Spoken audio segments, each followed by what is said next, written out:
শবে বরাত নামে কিছু নেই। না, এটা মিথ্যা কথা। কে বলেছে শবে বরাত নেই?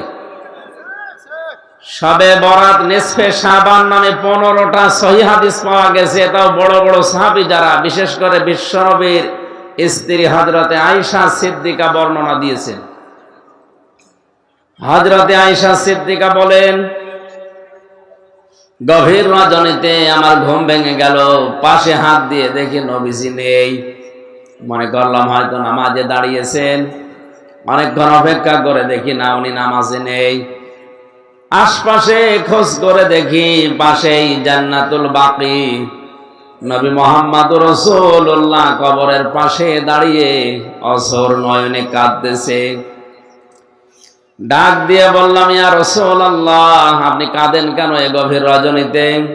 নবীজি বলেন, আয়েশা, তুমি কি জানো আজকের কোন রাত? এটা শাবান মাসের নিসফে শাবান, 14 দিবাগত রাত। মহান আল্লাহ এ প্রথম আসমানে এসে ডাক দিচ্ছে, 5 প্রকার মানুষ বাদ দিয়ে তামাম দুনিয়ার মানুষদেরকে আল্লাহ মাফ করে দেবেন।